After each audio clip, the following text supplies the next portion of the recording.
দর্শক, একসাথে চলছে ইউরো আর কোপা, মেতে আছে ফুটবল প্রেমীরা। ওসবের আড়ালে হারিয়ে গেছে দেশের ফুটবল, আগ্রহ ঠেকেছে একেবারে তলানিতে। ওই টুর্নামেন্টগুলো যদি নাও থাকতো, তারপরও ঘরোয়া ফুটবল বা জাতীয় দলের খেলা নিয়েই বা খোঁজ রাখেন কতজন?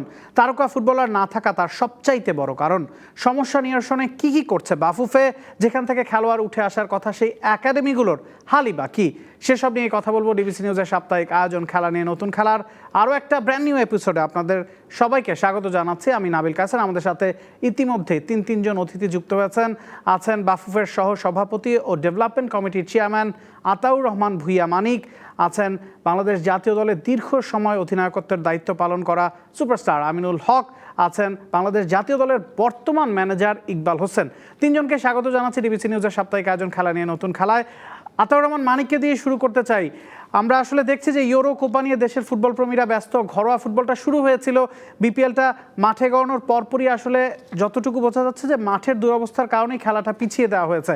আপনার কাছে কি মনে হচ্ছে, বর্তমান অবস্থাটা আসলে কি? কবে নাগাদ আবার মাঠে খেলা ফিরতে পারে? ধন্যবাদ আপনাকে। আসলে মাঠের যে অবস্থা, এক নাগাড়ে বৃষ্টি, এতে করে মাঠের অবস্থা তো খুব নাজুক হয়ে গেছে, আপনারা যা দেখেছেন। তারপরেও বর্তমান যে লকডাউন চলছে, এই লকডাউনের ফলে মন্ত্রণালয় থেকেও কিছু বিষয়ে আপত্তি ছিল যে বর্তমানে লকডাউনের অবস্থাতে খেলাটা চালিয়ে যাওয়া ঠিক হবে কিনা। এই পরিস্থিতিতে যেহেতু আমাদের মাঠের কিন্তু স্বল্পতা আছে, এটা আপনারা জানেন যে আমাদের ফুটবলের যেই টুর্নামেন্টগুলো আছে, বিপিএল, বিসিএল, তারপরে আমাদের থার্ড ডিভিশনের টুর্নামেন্ট চলতেছিল, আমাদের মেয়েদের লিগ চলতেছিল। তো এতগুলা খেলা চালিয়ে যাওয়ার জন্য যতগুলা মাঠের প্রয়োজন, সেই মাঠ কিন্তু আমাদের নাই। তারপরও আমাদের কমলাপুরে টার্ফে খেলা চলতেছিল, আর বঙ্গবন্ধু স্টেডিয়ামে খেলা চলতেছিল। বঙ্গবন্ধু স্টেডিয়ামে অধিক বৃষ্টির কারণে মাঠটার অবস্থা খুবই খারাপ ছিল, যে কারণে খেলাটা আপাতত মাত্র 7 দিনের জন্য এখন বন্ধ রাখা হয়েছে। তবে আমরা মনে করি যে খুব শীঘ্রই আবার খেলাটা মাঠে ফিরবে। এবং আপনারা জানেন যে গত বছর লিগের করোনার কারণে লিগটা চালাইতে গিয়ে বন্ধ হয়ে গিয়েছিল। এবারও আমরা বিএফএফ চাই না যে আমাদের এই লিগটা এভাবে বন্ধ হয়ে যাক মাঝপথে। আমরা লিগটা যেন শেষ করতে পারি এবং বিসিএল এর খেলাটাও যেন শেষ করা যায়। সেটা আমাদের বিপিএল এবং বিসিএল যেটা দেখেন, সালাম মুর্শিদি ভাই, উনি কিন্তু এটা নিয়ে আজকে সকালে আমার সাথে ওনার কথা হয়েছে এবং উনি যথেষ্ট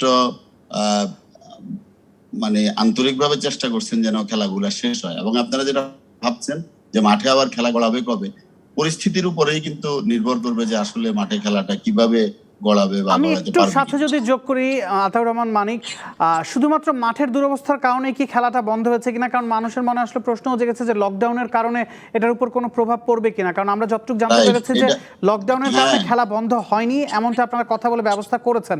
পুরো বিষয়টা যদি একটু ক্লিয়ার করতেন। মাঠে কিন্তু খেলাটা লকডাউনের পরও খেলাটা চলছিল।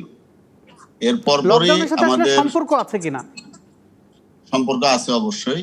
লকডাউনের কারণেই কিন্তু এখন খেলাটা বন্ধ করা হয়েছে। লকডাউনের কারণে ক্যাবিনেট থেকে একটা চিঠি দেওয়া হয়েছে যে এই পরিস্থিতিতে খেলাটা চালিয়ে যাওয়া সমীচীন হবে কিনা। জি, সেই প্রেক্ষিতে বিএফএফ মনে করেছে যে আসলে সারা দেশে যেখানে লকডাউন, আমাদের প্লেয়াররা মাঠে আসা, তারপরে পারিপার্শ্বিক পরিস্থিতি, এতে করে যদি এই খেলা চালু রাখতে গিয়ে আরো আক্রান্ত হয়, কেউ কোনো প্লেয়ার আক্রান্ত হয়, ওইসব দিক বিবেচনা করেই কিন্তু খেলাটা আপাতত বন্ধ রাখা হয়েছে। মাঠও আমাদের যেমন সমস্যা, আর দ্বিতীয়ত আমাদের ক্যাবিনেটের চিঠিটা আসার পরেও সেটা আমাদেরকে কিছুটা চিন্তিত করেছে যে আমরা এইভাবে এই কোভিড এর মধ্যে খেলাটা চালিয়ে গিয়ে নতুন করে কোনো খেলোয়াড় বা আমাদের কোনো সংগঠক, আমাদের বিএফএফ এর কোনো কর্মকর্তা, কোনো ক্লাবের কর্মকর্তা আক্রান্ত হয় কিনা। সেক্ষেত্রে আমি একটু সাথে যোগ করতে চাই, মাঠের অবস্থার কথা আমরা যেহেতু বলছিলাম, মাঠের অবস্থার যদি উন্নতি হয়, বৃষ্টি কমে যায়, কিন্তু লকডাউন যদি বাড়ানো হয়, সেক্ষেত্রেও তো আসলে মাঠে এখন ফুটবলটা ফিরছে না, লকডাউনের সাথে আসলে সম্পর্কিত। সে কথাও কিন্তু আমরা ভাবছি যে প্রশাসনের সাথে কথা বলে যদি একদম এয়ার বাবলের মধ্যে রেখে খেলাটা চালু রাখা যায়, সেটাই চেষ্টা করব। আমি একটু আমিনুল হকের কাছে যেতে চাই। যেমনটা আসলে আমরা বলছিলাম, ইউরো চলছে, কোপা চলছে, সবে আসলে সেগুলো নিয়েই ব্যস্ত, এবং এই টুর্নামেন্টগুলো যদি নাও থাকতো, দেশের ফুটবল নিয়ে মানুষের আগ্রহ তো আস্তে আস্তে কমে আসছে। কি কারণ মনে হয় এটার? ধন্যবাদ আপনাকে। আমি প্রথমে আসলে বলতে চাই যে দেশের মানুষের বাংলাদেশের ফুটবল নিয়ে আগ্রহ কমে যাচ্ছে বা কমে গেছে, এটার সাথে আমি একমত নই। কারণ হচ্ছে যে বিশ্ব ফুটবলে কোপা বলেন, কোপা আমেরিকা কাপ বলেন বা ইউরো ফুটবল হচ্ছে, সো বাংলাদেশের ফুটবল নিয়েও বাংলাদেশের মানুষের প্রবল উৎসাহ উদ্দীপনা সবকিছুই রয়েছে। এবং সর্বোপরি আমি যদি মিডিয়াকে ধন্যবাদ দিতে চাই, যে আপনারা যারা মিডিয়ার সাথে জড়িত, বিভিন্ন টিভি চ্যানেল বা পত্র পত্রিকা, তারা কিন্তু সার্বক্ষণিকভাবে বাংলাদেশের লোকাল ফুটবল নিয়ে বা বাংলাদেশ টিম যখন জাতীয় দলের হয়ে বিভিন্ন জায়গায় যাচ্ছে, সব খেলাগুলি কিন্তু আপনারা বেশ ভালোভাবে প্রচার করছেন। তো আমার কাছে যেটা মনে হচ্ছে যে মানিক ভাই বেশ পজিটিভ কথা বলছিলেন। তো আসলে এই যে মানিক ভাইয়ের কথা ধরে যদি আমি একটু বিষয় বলতে চাই, যে মাঠের সীমাবদ্ধতা রয়েছে বা মাঠের যে আসলে দুরবস্থা আমাদের বর্তমানে, মাঠের সীমিত সংখ্যক, এই যে বিষয়গুলি, এগুলি কিন্তু আসলে নতুন কিছু না আমাদের ফুটবলের। আমরা জানি যে বৃষ্টির সময় আমাদের ঢাকা স্টেডিয়ামে খেলা হলে কাদা হয়ে যাবে মাঠ, এটাই খুব স্বাভাবিক। বাট এটার কি কোনো অল্টারনেট ব্যবস্থা আমরা কখনো চিন্তা করেছি? কখনোই করি না। আমরা কমলাপুরের কথা বলি, টার্ফের আমার যতটুকু দেখেছি আমি, ওই টার্ফের যে যত্নবান হওয়া উচিত, সেইটার প্রতি আসলে আমাদের বাংলাদেশ ফুটবল ফেডারেশন ওইভাবে যত্নবান না, যে একটি টার্ফকে সুন্দর আমিনুল হক, রাখার জন্য। আমি যদি একটু থামাই আপনাকে, আপনি যেমনটা বলছিলেন যে বিকল্প ব্যবস্থা তেমন একটা নেওয়া হয়নি। বাংলাদেশের ফুটবলটা তো এখনো আসলে ঢাকা কেন্দ্রিক। যদি বৃষ্টি নাও হয়, সেক্ষেত্রে এক মাঠে যখন দিনের পর দিন খেলা হয়, তখনও তো আসলে মাঠের অবস্থাটা খারাপ হয়ে যায়। আমি সেটাই আসছি, যে এখন পর্যন্ত আপনারা বলছেন যে ঢাকা কেন্দ্রিক, বাট আসলে এটা কেন? আমরা গত 20 বছর ধরে, মানে আমি যদি লাস্ট 10 ইয়ার্স খেলা ছেড়েছি, বাট তার আগেও যদি আমি চিন্তা করেন যে আমরা যখন প্রায় ইকবাল সহ আমরা সবাই দীর্ঘ সময় বাংলাদেশ টিমে খেলেছি, ক্লাব লেভেলে খেলেছি, তখন থেকেই কিন্তু আসলে এই মাঠের সমস্যাটি ছিল। বাট এটার কি এখন বর্তমানে যে ক্লাবগুলি আছে, এখন আমি মনে করি যে অন্যান্য সময়ের চেয়ে এখনকার বর্তমান ক্লাবগুলি কিন্তু অনেক রিচ, এবং অনেক দিক দিয়ে আমি বসুন্ধরা কিংস এর কথা বলতে পারেন, অন্যান্য যে আদার্স ক্লাবগুলি আছে, সাইড পাওয়ার টেক থেকে শুরু, যেগুলি নতুন আসছে, এদের যে মেন্টালিটি বা তারা যে প্রফেশনালিজমটা অনেক বেশি। হ্যাঁ, কিন্তু সেই জায়গাতে আমাদের বাংলাদেশ ফুটবল ফেডারেশনের মানিক ভাই নতুন দায়িত্ব পেয়েছেন, আশা করি যে ভালো কিছু করবেন। সো এই যে পেশাদারির যে মনোভাবটা, সেই মনোভাবটা আসলে কিন্তু আমাদের বাংলাদেশের ফুটবল ফেডারেশনের এখন পর্যন্ত তৈরি হয়নি। আমরা যতই মুখে বলছি যে আমরা পেশাদারি ফুটবল খেলছি, বা আমরা যখন একটি সামনে জিনিস সমস্যা তৈরি হয় তখন এটা সমাধান করতে চাই, কিন্তু আমরা জানি যে বৃষ্টির সময়ে আপনার মাঠে কাদা হবে, বাট এটার ওয়ার্ল্ডের, এখন আমি যতটুকু জানি যে ওয়ার্ল্ডের ম্যাক্সিমাম কান্ট্রিগুলিতে কিন্তু এখন টার্ফের মাঠ তৈরি হয়ে গেছে, এবং ম্যাক্সিমাম মাঠে যেসব দেশে বৃষ্টি প্রবণতা আছে, সেই সব জায়গায় কিন্তু আপনার টার্ফের মাঠে কিন্তু তারা খেলছে তারা সব সময়। তো এই যে গত কয়েক বছর ধরে, মানে বা এক দশক ধরে ধরেন, আমি কাজী সালাউদ্দিন ভাই দায়িত্ব রয়েছেন, তো আমরা এই মাঠটি কি আমরা টার্ফ করতে পারতাম না? এই প্রশ্নটা আমি মানিক ভাইয়ের কাছে রেখে গেলাম, বাকিটা মানিক ভাই বলবেন আমাদেরকে নিশ্চয়ই। আতাউর রহমান মানিক নিশ্চয়ই শুনতে পেরেছেন আমিনুল হক যেমনটা বললেন যে মাঠের যে বিকল্প ব্যবস্থা করার কথা, সেটা আসলে কেন করা হয়নি, বা টার্ফের ব্যবস্থা করা যেত কিনা, এ ধরনের কোনো উদ্যোগ কি আপনারা নিচ্ছেন কিনা, বা সামনে আসলে কি ধরনের পরিকল্পনা আছে?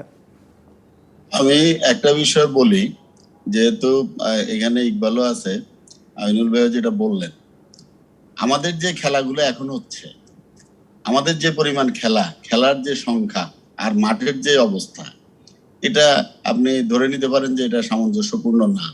অবশ্যই আমাদের কমলাপুরের টার্ফ মাঠে যেটা খেলা হচ্ছে, টার্ফ মাঠে খেলা শুরু হচ্ছে সকাল 11টা থেকে, এবং এমন দিনও আছে যে 4টা খেলা হচ্ছে একটা মাঠে।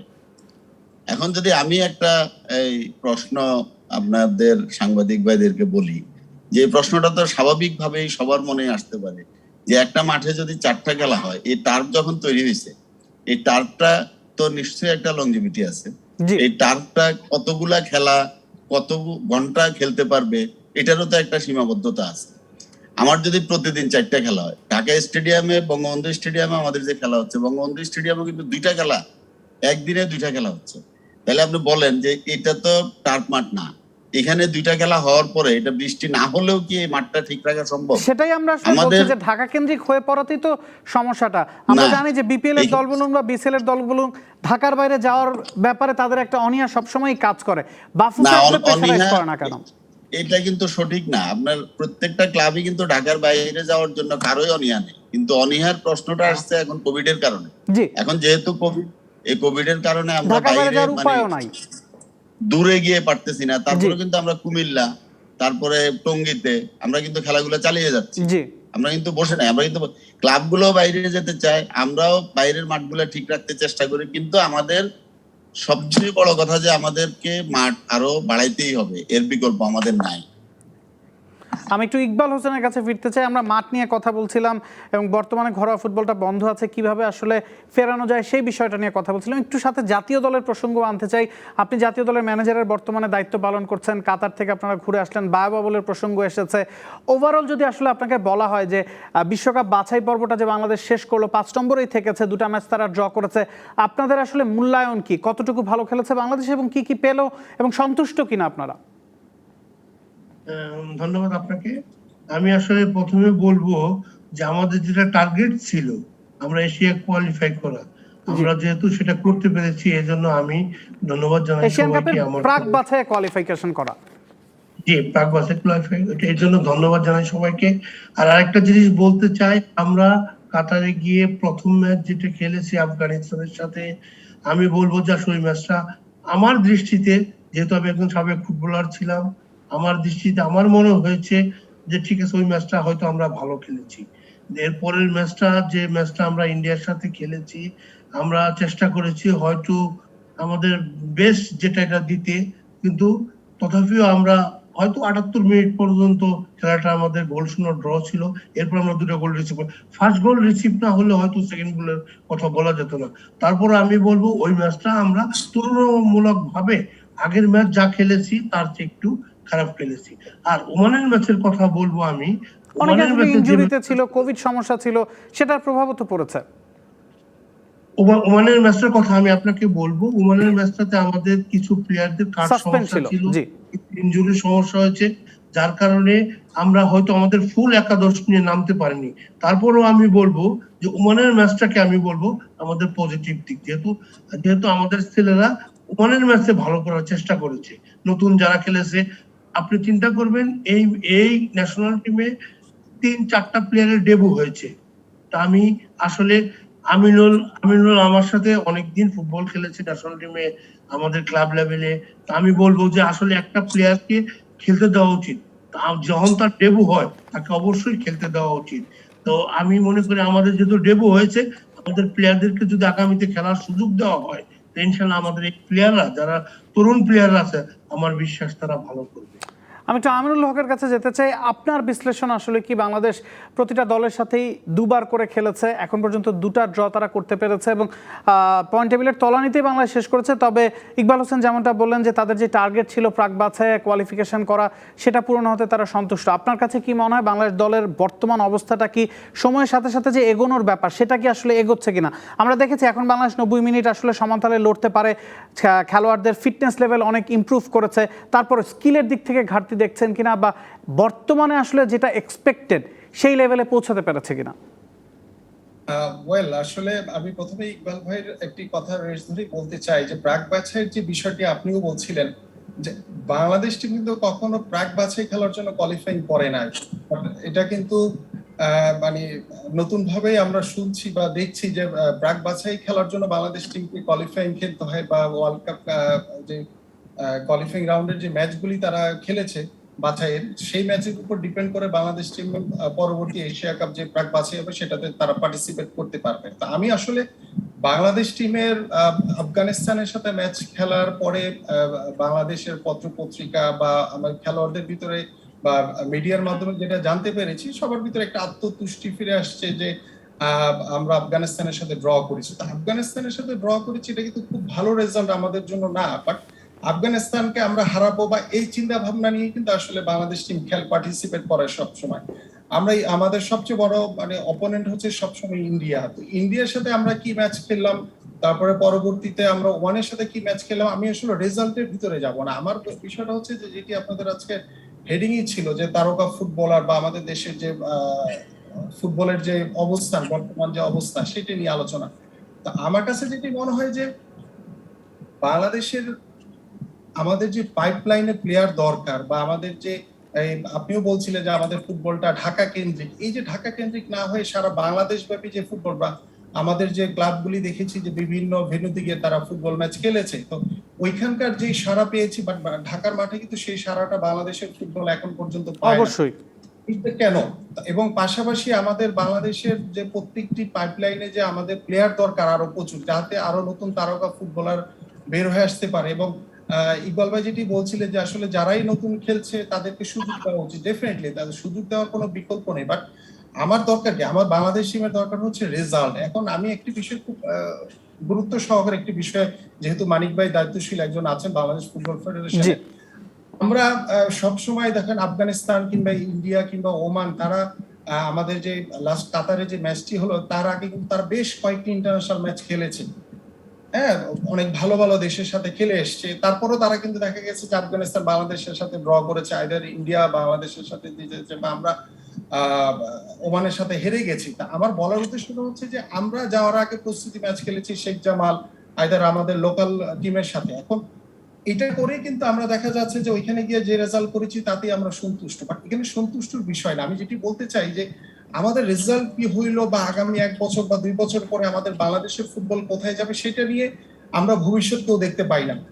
বাট আমাদের যেটা দরকার পরিকল্পনা, সেটা হচ্ছে যে আমরা এই খেলোয়াড়দেরকে দিয়ে যদি প্রচুর পরিমাণে ক্লাব ফুটবলের পাশাপাশি ইন্টারন্যাশনাল আমাদের চেয়ে যারা সুপিরিয়র তাদের সাথে যদি বেশি বেশি ম্যাচ খেলায়, তাহলে তাদের যে মানসিক বিল্ড আপটা হবে বা তাদের নিজেদের অবস্থান সম্পর্কে জানবে, এটা অত্যন্ত গুরুত্বপূর্ণ। বাট এই বিষয়টি নিয়ে আমাদের বাংলাদেশ ফুটবল ফেডারেশন কখনোই গুরুত্ব দেয় না। আমি শুনেছি যে আমাদের কাতার যাওয়ার আগে আমাদের সালাম মুর্শিদি ভাই বলেছেন যে আমরা শেখ জামালের সাথেই আমাদের জন্য খেলাটা ভালো হয়েছে, ক্লাব লেভেলের সাথে খেললে আমরা আমাদের অবস্থান সম্পর্কে জানবো। তাহলে এই যে অন্যান্য দেশ যে বিভিন্ন দেশে গিয়ে ইন্টারন্যাশনাল ম্যাচ খেলছে, বিভিন্ন ভেন্যুতে গিয়ে খেলছে, সেখানকার ওয়েদার অ্যাডজাস্টমেন্ট সবকিছু মিলে এই যে তারা যে বেনিফিটটা পাচ্ছে, বাট আলটিমেটলি আমাদের চিন্তাধারা কিন্তু সেই ক্লাব লেভেলের ভিতরে পড়ে আছে। আমরা এখানে খেলে সন্তুষ্ট এবং এখান থেকে আমরা কাতারে গিয়ে যে রেজাল্ট করেছি তাতেই আমরা সন্তুষ্ট হয়ে যাচ্ছি। বাট আমরা সন্তুষ্টের বিষয় না, বাংলাদেশের ফুটবল, বাংলাদেশের মানুষ ফুটবলটাকে একটি ভালো জায়গায় দেখতে চায়। যেটা আমি বলছিলাম যে বাংলাদেশের মানুষ যতটুকু আগ্রহ ইউরো কিংবা কোপা আমেরিকা নিয়ে দেখাচ্ছে, বাংলাদেশের ফুটবল নিয়েও কিন্তু সেই বাংলাদেশের মানুষের প্রচুর আগ্রহ রয়েছে, শুধু আমরা সেই জায়গাটা তৈরি করে দিতে পারছি না। আমার কাছে মনে হয় যেটি বলতে চাচ্ছিলাম যে আমাদের ইন্টারন্যাশনাল আরো বেশি প্র্যাকটিস ম্যাচ বিভিন্ন, শুধু আমরা টুর্নামেন্ট উপলক্ষ করি যে প্র্যাকটিস ম্যাচ খেলবো, বিষয়টা এরকম না। কারণ আমাদের খেলোয়াড়দেরকে একটি ধারাবাহিক প্রসেসের ভিতরে রাখতে গেলে আপনার বিভিন্ন আমাদের চেয়ে যারা সুপিরিয়র, আমরা আমাদের চেয়ে বিলো টিমের সাথে খেলে কোনো লাভ নেই, আমরা আমাদের চেয়ে সুপিরিয়র যারা আছে তাদের সাথে বেশি বেশি খেলি। তাহলে আমাদের যে চেঞ্জটা দরকার বা বর্তমান যে ফুটবলের যারা আছে তাদের যে কনফিডেন্স লেভেল, তাদের যে মানে শারীরিক যে গঠন বা তাদের যে টেকনিক্যাল যে বিষয়গুলি আছে বা তাদের যে বাস্তবিক যে বিষয়গুলি আছে সেইগুলি সম্পর্কে, ওয়ার্ল্ড ফুটবল সম্পর্কে বা তার নিজেদের অবস্থান সম্পর্কে আমাদের ছেলেরা বুঝতে পারবে। কারণ হচ্ছে আমাদের অ্যাসেট কিন্তু যারা ফুটবলার তাদের, তারা যদি ভালো পারফর্ম করে তাহলে কিন্তু বাংলাদেশ ফুটবল ফেডারেশনের নাম উজ্জ্বল হবে, দেশের নাম উজ্জ্বল হবে। তো ওই জায়গাটাতে যাতে আমরা অত্যন্ত গুরুত্ব দিই, সেদিকে আমাদের আরো বেশি মনোযোগী হওয়া উচিত বলে আমি মনে করি। আমরা এই বিষয়টা নিয়ে উত্তর আতাউর রহমান মানিকের কাছ থেকে নিব, ইকবাল হোসেনের সাথে আরও কথা হলো। তবে একটা ছোট্ট বিরতি নিচ্ছি, দর্শক কোথাও যাবে না। বাংলাদেশ দলের ফুটবলের পাইপলাইন, খেলোয়াড় উঠে না আসার কারণ এবং একাডেমিগুলোর আসলে কি কি অবস্থা চলছে, সেগুলো নিয়ে কার্যক্রম কতটুকু এগোচ্ছে, সেই সব বিষয় নিয়ে কথা হলো, তবে একটা ছোট্ট বিরতির পর। দর্শক আরও একবার স্বাগত জানাচ্ছি ডিবিসি নিউজের সাপ্তাহিক আয়োজন খেলা নিয়ে নতুন খেলায়। কথা বলছিলাম দেশের ফুটবলের হাল হকিকত নিয়ে। আমাদের সাথে আছেন বাফুফের সহ সভাপতি ও ডেভেলপমেন্ট কমিটির চেয়ারম্যান আতাউর রহমান মানিক, আছেন বর্তমানে বাংলাদেশ জাতীয় দলের ম্যানেজারের দায়িত্ব পালন করে ইকবাল হোসেন, এবং আছেন সাবেক ক্যাপ্টেন আমিনুল হক।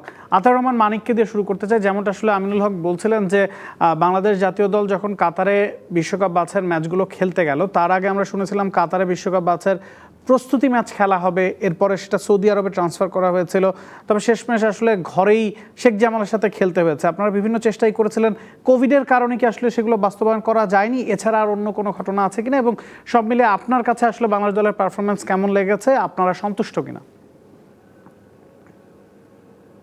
ধন্যবাদ রহমান মানিক কি শুনতে আসলে পাচ্ছেন? আমাদের জি। বিএফএফ কিন্তু প্রথম থেকেই ট্রাই করে আসছিল যে কাতারে গিয়ে যেন আমাদের এই দুটা প্রস্তুতি ম্যাচ খেলার কথা ম্যাচটা ছিল। খেলা যায়। জি। তো পরবর্তীতে যেহেতু কোভিড এর কারণে আমরা কাতারে যেতে পারি নাই, তৎক্ষণাৎ আমাদের প্রেসিডেন্ট সাহেব নিজে সহোদ্যোগে চেষ্টা করে উনি সৌদির সাথে প্রস্তুতি ম্যাচ খেলার আয়োজন করে এবং সৌদিতে যাওয়ার জন্য কিন্তু সব রেডিও হয়। এখানে ইকবাল ভাই আছে, তারা তো 11টা ফ্লাইট ব্যাগ ট্যাগ সব রেডি করে রাখছে, কিন্তু ফাইনালি রাত্রে পর্যন্ত তাদের সেখানে যাওয়ার পরে যে কোয়ারেন্টাইনটা হবে, সেই কোয়ারেন্টাইনটাকে ওয়েব চেয়ে সৌদি গভর্নমেন্টের কাছে সৌদি ফুটবল ফেডারেশন আবেদন করছে। সে আবেদনটা প্রেক্ষিতে অনুমোদন না পাওয়াতে আমাদের এখান থেকে টিম যেতে পারে নাই, কিন্তু এরপরে সেই অনুমোদন পেতে আরো 2 দিন সময় লেগেছে।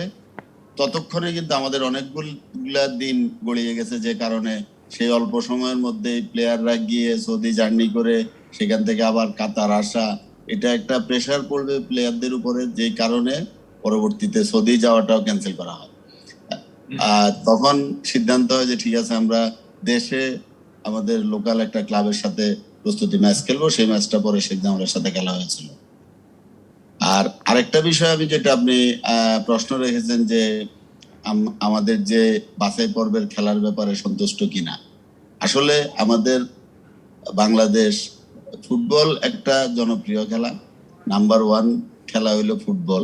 সারা বাংলাদেশের সব মানুষ কিন্তু এই ফুটবলের দিকে তাকিয়ে থাকে। সবাই কিন্তু আশা করে থাকে যে বাংলাদেশ কবে ফুটবল ভালো কিছু করবে, আমাদের দেশকে, আমাদের এই জাতিকে আরো এগিয়ে নিয়ে যাবে। এটা কিন্তু সারা দেশের মানুষের একটা আগ্রহ। সবসময় মানুষ কিন্তু অপেক্ষা করে আমাদের রেজাল্ট দেখতে। আমরা কোনোভাবে খেললাম, কোনোভাবে ড্র করলাম, 3 গোলে হারলাম, 6 গোল না খেয়ে, এটা কিন্তু আমাদের এই মানুষ তো দেশের আসলে সেই ইমোশনটা মানুষ বুঝবে না।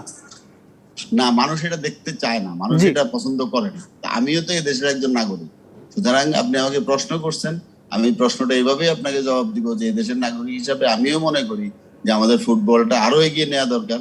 ফুটবলটাকে যদি আমরা ভালো করতে পারি, তাইলে আমরা অন্তত দেশের জনগণ যারা ফুটবল প্রেমী আছে, যারা সবসময় ফুটবল খেলা নিয়ে থাকে, ফুটবল খেলা দেখতে চায়, তারা অন্তত সন্তুষ্ট হবে বা আমরাও একটা আশ্বস্ত হওয়ার জায়গায় গিয়ে দাঁড়াতে পারবো যে আমাদের ফুটবলটা ভালো করতেছে, ভালো খেলতেছে। একটু ইকবাল হোসেনের কাছে যেতে চাই, যেই সময়টা আসলে আপনারা খেলতেন বা আমিনুল হকরা খেলতো, সেই সময়ও বাংলাদেশ ভারতের সাথে হয়তো ফাইট করতো বা বেশিরভাগ ম্যাচ হারলো, কোনো কোনো ম্যাচ জিততো, ড্র করতো। আফগানিস্তানের সাথেও আমরা বেশিরভাগ সময় জিতেছি, ড্র করেছি। তবে সময় যত আসলে এগোচ্ছে, বাংলাদেশ যেই অবস্থানে র্যাঙ্কিংয়ে আছে, সময়ের সাথে সাথে ভারত বা আফগানিস্তানের মতো দলগুলো যতটা এগিয়েছে, বাংলাদেশ তো আসলে ততটা এগোয়নি। আপনার কাছে কি মনে হয়, কি সমস্যা আসলে হচ্ছে এবং কি কারণে আসলে বাংলাদেশের এগিয়ে যাওয়াটা থমকে যাচ্ছে? আসলে আমি প্রথমেই বলবো যে এগিয়ে যাওয়াটা থমকে নেই, বাংলাদেশ ফুটবলের গন্তব্যস্থলে আছে। কিন্তু র্যাঙ্কিং বা রেজাল্ট কিন্তু আসলে সেই কথাটার সাথে একমত হতে পারছে না।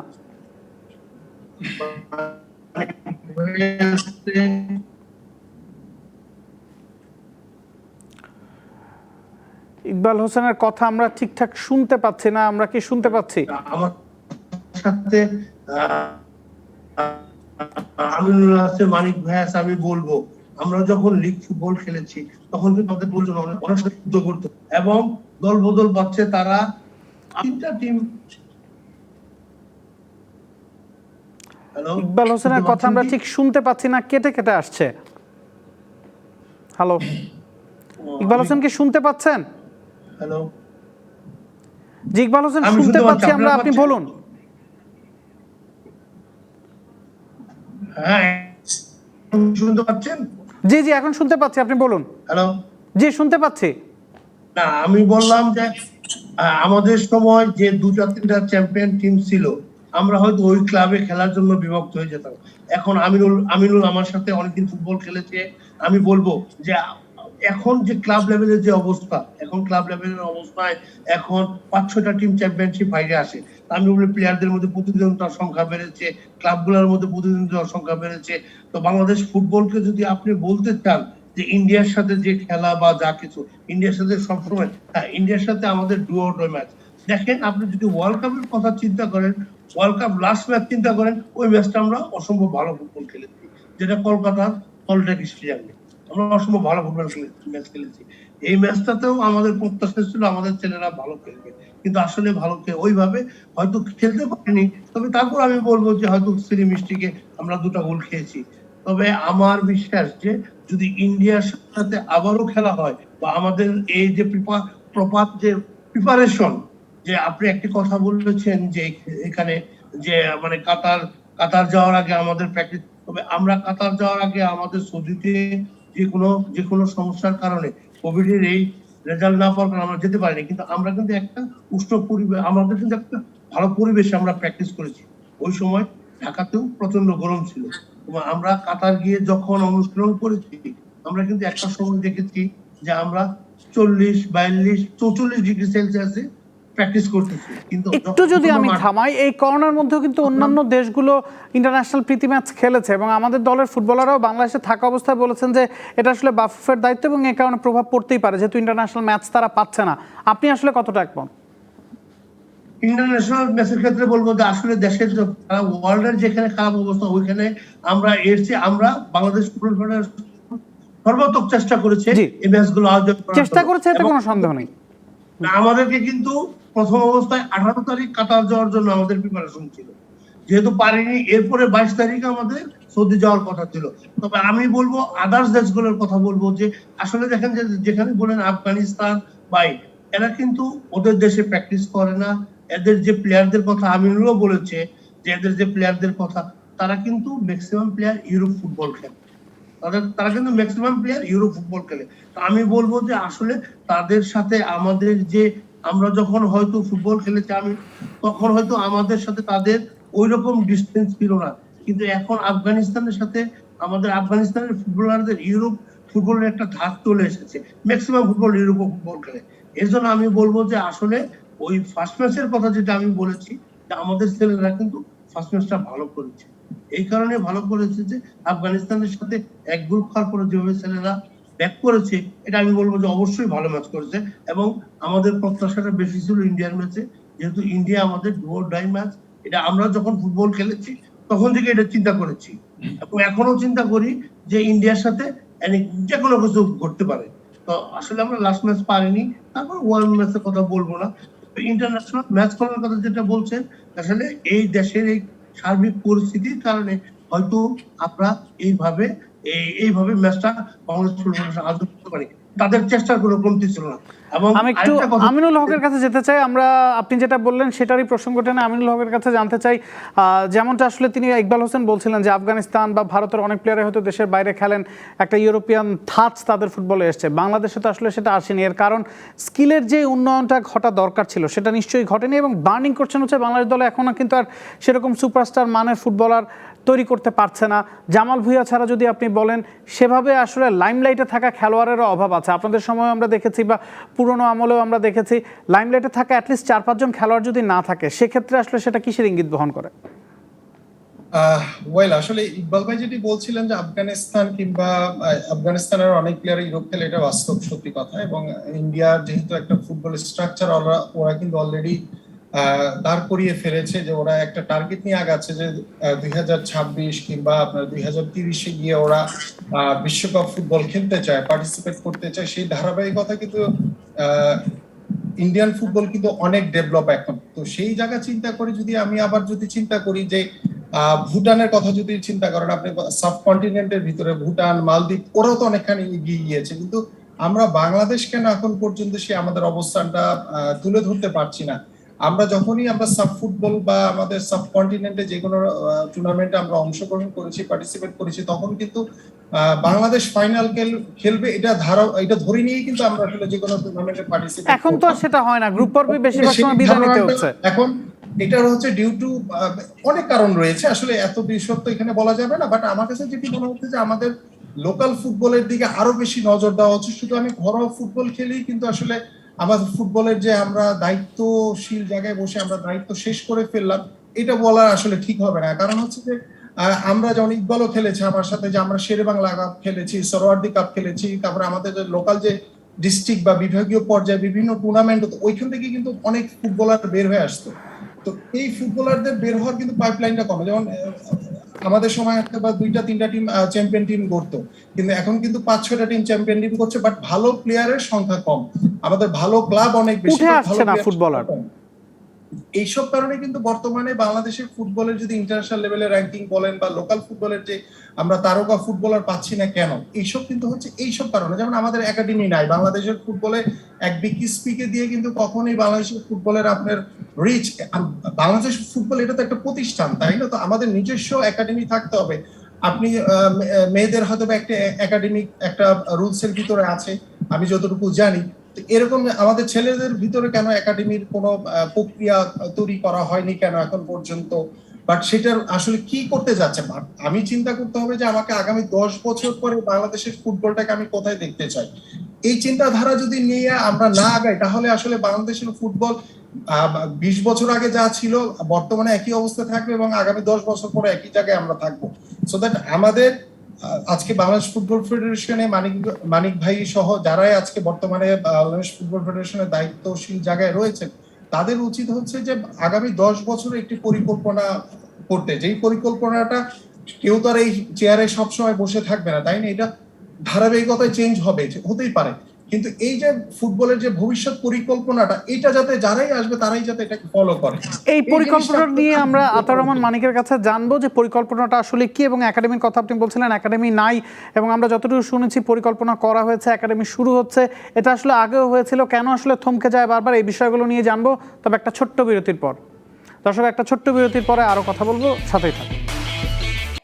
দর্শক, দেখছেন ডিবিসি নিউজের সাপ্তাহিক আয়োজন খেলা নিয়ে নতুন খেলা। কথা বলছিলাম বাংলাদেশের ফুটবলের বর্তমান অবস্থা নিয়ে। আমরা একেবারে শুরুতেই বাংলাদেশ ফুটবলের বা বাফুফের গেম ডেভেলপমেন্ট কমিটির চেয়ারম্যান এবং সভাপতি আতাউর রহমান মানিকের কাছে জানতে চাই, যেমনটা আসলে আমরা বলছিলাম যে একাডেমির কার্যক্রমের আসলে বর্তমান কী অবস্থা। এর আগেও আমরা অনেকবার দেখেছি যে একাডেমির কার্যক্রম শুরু হয়ে সেটা থমকে যায়। এর পেছনে আসলে কারণ কি শুধু অর্থনৈতিক দুর্বলতাই, না অন্য কোনো কারণ আছে? এবং বর্তমানে আসলে কী ধরনের পরিকল্পনা করছেন যাতে ফুটবলার তুলে আনা যায়, বা জামাল ভুঁইয়ার মানের আরও কিছু স্টার যাতে তৈরি করা যায়, এমন কোনো পরিকল্পনা নিয়ে এগোচ্ছেন কিনা, এবং একাডেমির বর্তমান কার্যক্রম কি চলছে? আমি আসলে ফুটবলার তৈরির বিষয়ে প্রথমে যে কথাটা বলতে চাই যে আমিনুল ভাইয়ের সাথে আমি একমত যে এই ফুটবলার কিন্তু রাতারাতি তৈরি করা যাবে না। আর আমরা এভাবে যদি এই চেষ্টা করতে থাকি, তাহলে আমরা কখনোই কিন্তু এই ফুটবলকে খুব ভালো অবস্থানে নিয়ে যাওয়া সম্ভব হবে না। তাইলে আমাদের দরকার প্ল্যানিং, এবং সেই প্ল্যানিংটা আমাদের করতে হবে। আমাদের দেখতে হবে পৃথিবীতে যেই নামি দামি প্লেয়ার গুলো আছে, এরা কোত্থেকে এসেছে, এরা কিভাবে এসেছে, কত বছর বয়স থেকে এদেরকে এরা ফুটবলে আসছে, কখন তারা ফুটবলে এসে এই পর্যায়ে আসলো। আমি যদি আপনি ম্যারাডোনার কথা বলি, ম্যারাডোনার বয়স যখন 4 বছরে সে একটা ফুটবল তাকে একজন উপহার দিছে, সেখান থেকে ফুটবল নিয়ে আসে নাড়াচাড়া করতে করতে সে কিন্তু 8 বছর থেকেই তার একটা ম্যাজিক দেখানো শুরু হয়েছে। তারপরে দেখেন সে পূর্ণাঙ্গ একজন প্লেয়ার হয়েছে। তারপরে আসেন আপনি মেসি, রোনালদো, এরা কিন্তু সবাই 7 বছর 8 বছর থেকে কিন্তু এই ক্লাবে জয়েন করছে। সেই ক্লাবগুলা থেকে তারা প্লেয়ার হিসাবে আজকে সারা পৃথিবীতে ওরা এই সুনামধন্য প্লেয়ার হিসাবে পরিচিতি লাভ করেছে। এর মূল বিষয়টা হলো যে আমাকে জাস্ট ক্লাস 1 থেকে আমাকে স্টার্ট করতে হবে। আমি ক্লাস 9-এ ক্লাস 10-এ একটা ছেলেকে ধরে এনে ইউনিভার্সিটিতে ভর্তি করাইতে চেষ্টা করা, এটা কিন্তু আমাদের একটা বৃথা চেষ্টা। এই চেষ্টা দিয়ে আমি কখনোই এই ফুটবলকে এগিয়ে নিতে পারবো না। সেই চিন্তা থেকে আমি মনে করি যে একটা গুড কোচিং টিম, একটা একাডেমি যেটা আমাদের থাকা প্রয়োজন, সেটা কিন্তু আমরা চেষ্টা করছি। এবং ইতিমধ্যে আমাদের মাননীয় যুব ক্রীড়া প্রতিমন্ত্রী মহোদয় আমাদেরকে কমলাপুরে একটা জায়গা দিয়েছেন। আমরা সেই জায়গাতে অলরেডি তারা রিপাবলিশ করে দিয়েছেন, আমাদের থাকার ব্যবস্থাটা হয়েছে। আমরা সেখানে বয়স ভিত্তিক আমরা একাডেমিটা চালু করতে চাই। তবে আমার যে বক্তব্য সেটা হলো, আমরা এখন যে একাডেমি করব, এই একাডেমিটা কিন্তু আপনি রেজাল্ট 1 বছর 2 বছর 3 বছরে পাবেন না। আমাদের প্ল্যানিং হইতে হবে সেটা 10 থেকে 12 বছর মেয়াদি, এবং এই প্ল্যানিংটা করতে গেলে আমাদেরকে এখনই শুরু করতে হবে। আপনি যে কথাটা নিজ থেকেই বললেন যে আসলে কি আর্থিক সমস্যা, ডেফিনেটলি এটা আর্থিক সমস্যা। বাংলাদেশকে আজকে জননেত্রী শেখ হাসিনা যেভাবে একটা উন্নয়নশীল রাষ্ট্রে পরিণত করেছেন, আমি মনে করি আমাদের এই ফুটবলকেও এই জননেত্রী শেখ হাসিনাই একমাত্র পারবেন এই ফুটবলকে এগিয়ে নিয়ে যেতে, এই ফুটবলের দিকে যদি উনি একটু নজর দেন, তাইলে আমি মনে করি আমাদের এই academy, training centre, coaching staff, everything আমাদের হবে। এবং এই ফুটবলকে আগামী 10 বছর বা 12 বছর লম্বা একটা লং টার্ম প্ল্যানিং নিয়ে যদি আমরা আগাই, তাহলে 10 বছর 12 বছর পরে দেখবেন যে এই ফুটবল আপনি ওয়ার্ল্ড কাপ যদি আমরা খেলতে নাও পারি, সেই পর্যায়ে আমরা নিয়ে যেতে পারবো। এই জন্য আমি চাই এবং আমি আশা করি যে আমরা কোভিডের কারণে আমাদের বিএফএফ কিন্তু ট্রাই করতেছেন আমাদের জননেত্রী শেখ হাসিনা মাননীয় প্রধানমন্ত্রীর কাছে এই বিষয়টি আবেদন হিসেবে জানানোর জন্য, যেন আমাদেরকে এই ট্রেনিং সেন্টার বা আমাদের একটা একাডেমি, আমাদের একটা লং টার্ম প্ল্যানিং বা এটার উপরে যেন একটা প্রজেক্ট আমরা নিতে পারি, যে প্রজেক্টটা দিয়ে আমরা শুরু করে যাব, ভবিষ্যতে যেন 10-12 বছর পরে এটা আমরা একটা রেজাল্ট পাই। এই জন্য আমরা ফেডারেশন থেকে ট্রাই করছি। একটু আমিনুল হকের কাছে যেতে চাই, যেমনটা আপনি বললেন যে 10 বছর 12 বছরের পরিকল্পনা করা উচিত এবং লম্বা সময়ের এই পরিকল্পনা আসলে বাস্তবে কতটা সম্ভব, কারণ এর আগে আমরা দেখেছি এ ধরনের পরিকল্পনা করা হয়েছে এবং সেটা শেষ করা হয়নি। আমিনুল হক যদি একেবারে ছোট করে বলেন, আমাদের সময় একেবারেই কম। না, আমার কাছে যেটি মনে হচ্ছে মানিক ভাইয়ের কথা যেটি বলছিলেন যে উনি মানে আর্থিক যে সংকটের কথাটা উনি নিজেই স্বীকার করে নিলেন, বাট আমার কাছে মনে হয় যে বাংলাদেশ ফুটবল ফেডারেশনে বর্তমান যে বডি রয়েছে বা গত 12 বছর ধরে আমাদের কাজী সালাউদ্দিন ভাই দায়িত্ব নিয়ে বসে আছেন, কিন্তু বাস্তবে আসলে ফুটবলের ডেভেলপমেন্ট বা এই একাডেমির কথা, সেই সিলেট একাডেমির কথা শুনেছি আমরা, সেটা শুরু হওয়ার আগেই বন্ধ হয়ে গিয়েছে। এবং বর্তমানে কমলাপুরে যে কোচের কথাটি বলছিলেন মানিক ভাই, যে সেটি আদৌ কতটুকু বাস্তবে রূপ নেবে সেটা সময়ের ব্যাপার। বাট আমরা আসলে বলার জন্য অনেক কিছুই বলি, বাট বাস্তবে গিয়ে যখন দেখি যে আমরা বিভিন্ন সংকট তৈরি হয়, তখন আসলে আমরা তখন মুখ থুবড়ে পড়ি। তো এইভাবে চিন্তা করে কিন্তু কখনো বাংলাদেশের ফুটবল ডেভেলপমেন্ট হবে না। আমরা যদি, আমি বারবারই বলছি যে আমাদের গত 20 বছর ধরে আমরা যখন খেলেছি তখনও বলেছি, এখনো বলে যাচ্ছি একই কথা। আমাদের সময় একেবারেই কম আমিনুল হক, আমি একটু ক্ষমা চেয়েছি এবং ইকবাল হোসেনের কাছে জানতে চাই আপনার কাছে আসলে কি মনে হয় এত বড় পরিকল্পনা বাংলাদেশে বাস্তবায়ন করা এখন সম্ভব কিনা, একেবারে ছোট করে যদি বলেন। অবশ্যই সম্ভব। মানিক ভাই যে দায়িত্ব নিয়েছেন, যদি উনি একযোগ্যতায় আছেন, তাদেরকে আমি আহ্বান জানাবো এবং প্রধানমন্ত্রীকে বলবো তার কাছে গিয়ে বাংলাদেশ প্রধানকে বলা উচিত যে আমাদেরকে আরো 2-3টা একাডেমি করে আমাদের ফুটবলকে। ইকবাল হোসেন, আপনার কথা আমরা ঠিক শুনতে পাচ্ছি না, কেটে কেটে আসছে এবং আমাদের তিনজন অতিথি আসলে যেমনটা বলছেন যে দেশের ফুটবলকে এগিয়ে নিতে হলে 10-12 বছরের পরিকল্পনা করে এগোতে হবে, একেবারে দ্রুত লয়ে শর্ট টার্ম পরিকল্পনা আসলে দেশের ফুটবল এগোবে না। আজ এ পর্যন্তই দর্শক, আগামী সপ্তাহে হাজির হয়ে যাব নতুন কোনো বিষয় এবং নতুন কোনো অতিথিদের সাথে নিয়ে। সে পর্যন্ত ভালো থাকুন, সুস্থ থাকুন।